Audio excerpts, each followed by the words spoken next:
हर हर महादेव। जय माँ बाला सुंदरी। बात करते हैं आज कुंडली के माध्यम से गुरु बृहस्पति के बारे में कि गुरु बृहस्पति का हमारे जीवन पर क्या असर पड़ता है, कैसे पता चलता है कि हमें गुरु शुभ फल दे रहा है या अशुभ फल दे रहा है, गुरु बृहस्पति का हमारे दैनिक जीवन पर क्या असर पड़ता है, कैसे हम अपनी दिनचर्या से जान सकते हैं कि हमारा गुरु ठीक चल रहा है या कहीं ना कहीं पीड़ित है। स्त्रियों के लिए खासकर होता है, पति का कारक होता है गुरु, गुरु धन का भी कारक होता है। इन सब बातों के बारे में जानेंगे और जानेंगे कि गुरु से हमें किस भाव में बैठने पर कुंडली के कौन सा फल मिलता है। तो आज कुंडली के प्रथम भाव पर ही बात करेंगे। सबसे पहले हम गुरु के बारे में जान लेते हैं। ये भी आपको बताया जाएगा कि जिसका गुरु पीड़ित होता है उसके साथ क्या क्या घटनाएं घटती है और जिसका गुरु शुभ फल देता है उसके साथ में क्या क्या घटनाएं घटती हैं, और हम अपने परिवार में कैसे रिश्तों में सुधार करके गुरु को सही कर सकते हैं, गुरु की क्या रेमेडीज होगी। आज हम इसी बारे में चर्चा करने वाले हैं। सबसे पहले बात कर लेते हैं गुरु की। देखिए, गुरु जो होता है, गुरु का नाम आते ही सबके मन में एक ही ख्याल आता है कि गुरु यानी कि ज्ञान का कारक, ज्ञान देने वाला। गुरु का ज्ञान इतना होता है कि आकाश की तरह फैला होता है। गुरु का तत्व भी आकाश है। गुरु कुंडली के जिस भाव में बैठते हैं वहाँ पर कैसा फल देते हैं। गुरु की दृष्टि अमृतमयी होती है। जहाँ पर गुरु की दृष्टि पड़ जाती है कुंडली के उस भाव के शुभ फल मिलना शुरू हो जाते हैं। तो गुरु के बारे में जानते हैं। गुरु आकाश तत्व है, आकाश की तरह विशाल है। गुरु का मतलब पूजा पाठ करना ही नहीं होता। गुरु का अर्थ होता है कि दूसरों का मान सम्मान भी करना, दूसरों का मान सम्मान को ठेस ना पहुँचे, इसका ख्याल भी गुरु रखता है। और गुरु जिसका प्रबल रहता है उसमें कहीं ना कहीं अहंकार भी होता है। भले ही थोड़ा ही क्यों ना हो, लेकिन अहंकार जरूर रहता है। गुरु जिसका प्रबल रहता है, जिसका गुरु अच्छा रहता है, उसका मुख थोड़ा चौड़ेपन में रहता है और उसका पेट बड़ा होता है। और जिसका गुरु पीड़ित रहता है वह कहीं ना कहीं अपने ज्ञान का दिखावा करता है। देखिए, कई बार क्या होता है कि जब गुरु ज़्यादा प्रबल हो जाता है या पीड़ित हो जाता है तो कहीं ना कहीं वैवाहिक जीवन पर इसका असर पड़ता है। कैसे पड़ता है असर? अब एक दंपत्ति है, पति पत्नी, जिसके दोनों के गुरु ही प्रबल है। अब गुरु का अर्थ होता है ज्ञान। तो पति पत्नी को ज्ञान देगा और पत्नी पति को ज्ञान देगी। तो ये दोनों ज्ञान ही कहीं ना कहीं दाम्पत्य जीवन को नुकसान करते हैं। कैसे नुकसान करते हैं? पति पत्नी एक दूसरे को ज्ञान ही देते रहेंगे, एक दूसरे की कम मानेंगे। यहाँ पर दाम्पत्य जीवन पर असर पड़ता है जिनका गुरु ज़्यादा प्रबल हो जाता है। जिनका गुरु अच्छा रहता है वह कहीं ना कहीं सामाजिक कार्यों में लगे रहते हैं। गुरु जिनका प्रबल रहता है उनको यह लगा रहता है कि कहीं पर मान सम्मान में कोई कमी न रह जाए। गुरु संतान, भाग्य, धर्म और धन के कारक हैं। जिसका गुरु प्रबल रहता है, गुरु का आशीर्वाद रहता है, बृहस्पति का आशीर्वाद रहता है, या गुरु की दृष्टि जिस भाव पर भी पड़ती है वह भाव भी कुंडली का शुभ हो जाता है। जिसका गुरु मजबूत रहता है, प्रबल रहता है, उसको धन धान्य सब मिल जाता है। उसका भाग्य चमक जाता है। और गुरु जिसका प्रबल रहता है, अच्छा रहता है, उसको समय पर सब कुछ मिल जाता है। समय पर शादी होती है, समय पर संतान उत्पत्ति होती है, समय पर ही भाग्य उदय होता है, और उसको 16 वर्ष की आयु में कुछ ना कुछ अच्छा जरूर मिलता है, जो उसके दैनिक जीवन से हटके होता है। उसके साथ 16 वर्ष की आयु में कुछ ना कुछ शुभ घटना जरूर घटती है। जिसका गुरु अच्छा होता है, उसके संतान माता पिता का नाम रोशन करती है, और जिसका गुरु पीड़ित रहता है, उसके संतान अपने माता पिता का नाम डुबो देती है। जिसका गुरु पीड़ित रहता है, उसको कहीं ना कहीं पेट से संबंधित समस्या लगी रहती है। उसका पेट खराब रहता है, लीवर से संबंधित समस्या उसको आती है, गर्भ धारण करने में भी स्त्रियों को समस्या आती है जिसका गुरु खराब रहता है। और उसका पति के साथ भी कहीं ना कहीं मतभेद रहता है जिस स्त्री का गुरु खराब रहता है। जिसका गुरु मजबूत शुभ अवस्था में रहता है, वह पिछले जन्म में बहुत पुण्य कर्म करके इस जन्म में आए हैं और सुखों का भोग करने के लिए आए हैं। महिलाओं में ज़्यादातर गुरु का शुभ होना अति आवश्यक है। जिसका गुरु मजबूत रहता है, वह किस किस कार्य क्षेत्र में उन्नति कर सकते हैं। गुरु का मतलब होता है मैनेजमेंट। सबसे पहले जो भी बड़ी बड़ी कंपनियों में मैनेजमेंट के अधिकारी हैं, वो गुरु में आते हैं। जैसे डीपीएम, डीडीवीएम या इससे ऊपर लेवल के जो भी अधिकारी होते हैं, वह गुरु में आते हैं। उनका गुरु मजबूत रहता है। बैंक मैनेजर, कोषाध्यक्ष, वित्त मंत्री इत्यादि भी गुरु के अंतर्गत आते हैं।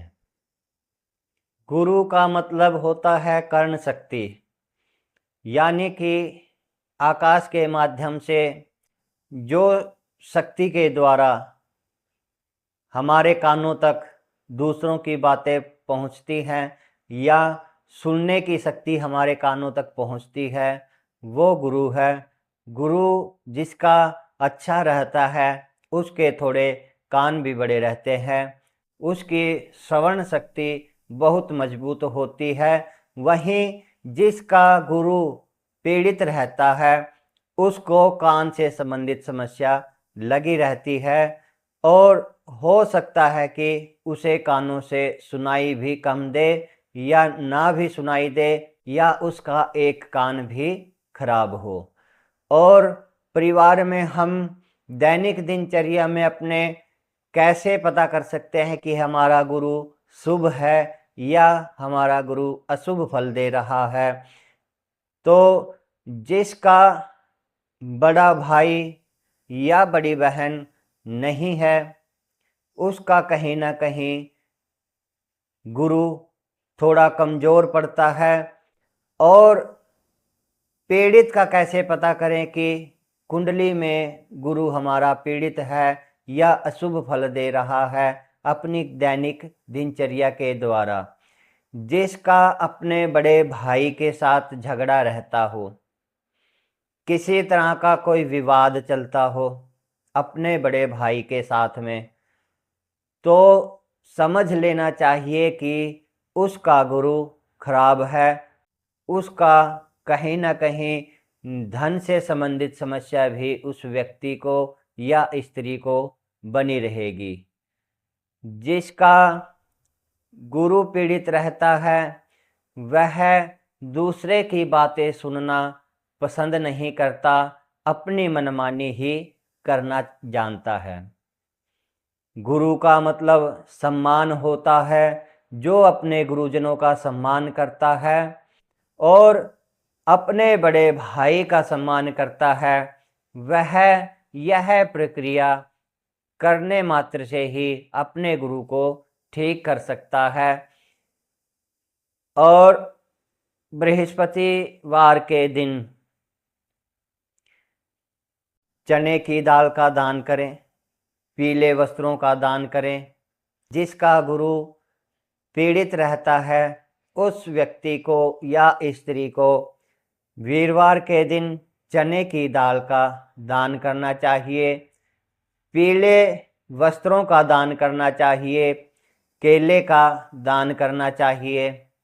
पीली वस्तुओं का दान करना उसके लिए उचित होता है। अब बात करते हैं कि कुंडली के प्रथम भाव में यदि गुरु बैठ जाते हैं तो क्या फल देते हैं।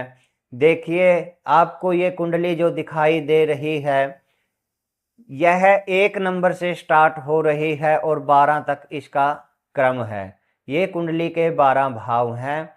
जिसके कुंडली 2 से स्टार्ट हो रही है या कुंडली के इस भाव में जहाँ पर 1 नंबर लिखा हुआ है या यहाँ पर 3 नंबर लिखा है, चाहे 4 नंबर लिखा है या 5 नंबर लिखा है, कुंडली के इस प्रथम भाव में 12 नंबर तक कोई भी अंक लिखा हो और यहाँ पर गुरु विराजमान हो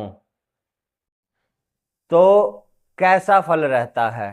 देखिए, गुरु जहाँ पर बैठते हैं वहाँ की स्थान हानि करते हैं। अब कुंडली के पहले भाव से हम क्या देखते हैं। कुंडली के पहले भाव से हम स्वयं को देखते हैं, अपना चरित्र देखते हैं, अपना रूप रंग देखते हैं, अपने बारे में, स्वयं के बारे में देखते हैं।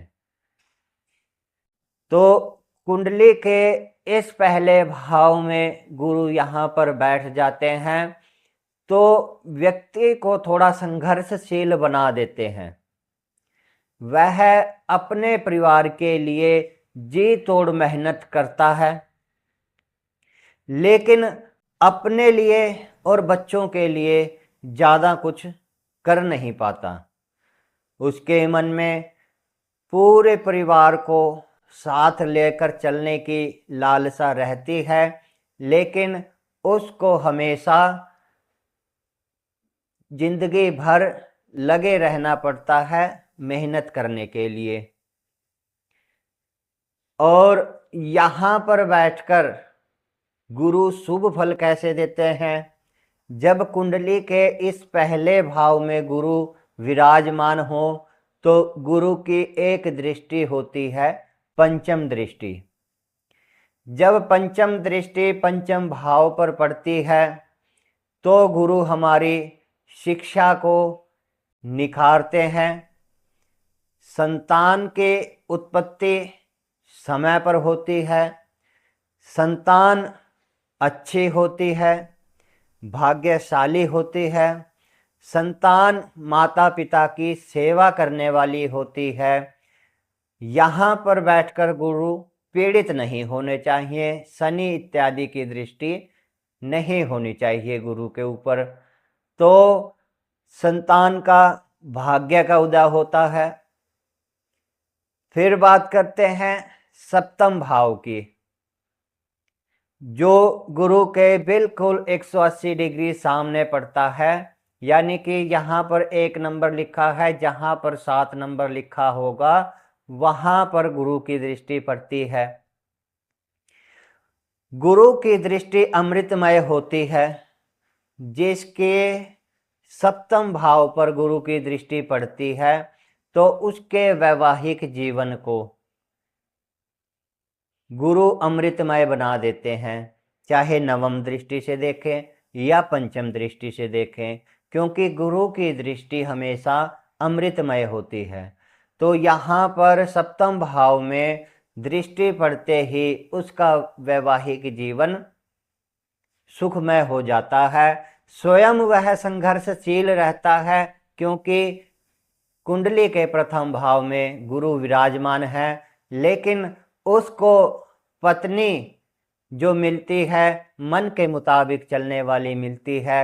वहीं यदि स्त्री की कुंडली में यहाँ पर बैठा हो तो गुरु की दृष्टि के कारण उसे पति बहुत ही ज्ञानवान मिलता है और जीवन में एक दूसरे को समझने वाला, वह अपनी लाइफ को आगे लेकर अच्छी तरह से चलने वाला मिलता है। अब बात करते हैं गुरु की नवम दृष्टि की।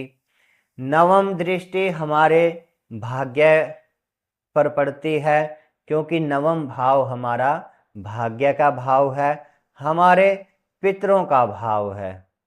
जब गुरु की दृष्टि नवम भाव पर पड़ जाती है तो उस व्यक्ति या महिला की कुंडली में जो भाग्य होता है वह चमकने लगता है अपनी मेहनत के अकॉर्डिंग। जैसे जैसे मेहनत करते चलते हैं वैसे वैसे भाग्य उसका साथ देने लगता है। गुरु की नवम दृष्टि ऐसी होती है। भाग्य साथ देता है, शुभ कर्म करने में भी भाग्य साथ देता है। किसी चीज़ की, नौकरी की या बड़े एग्जाम की कोई तैयारी कर रहे हैं, वहाँ भी भाग्य की ज़रूरत पड़ती है, वहाँ भी भाग्य साथ देने लगता है। पितरों को शांति मिलती है। पितृभाव पर किसी दुष्ट ग्रह की, अशुभ ग्रह की दृष्टि नहीं होनी चाहिए। तो गुरु की दृष्टि क्या करती है, पितरों को मोक्ष दिलाने का कार्य भी करती है लगन में बैठकर।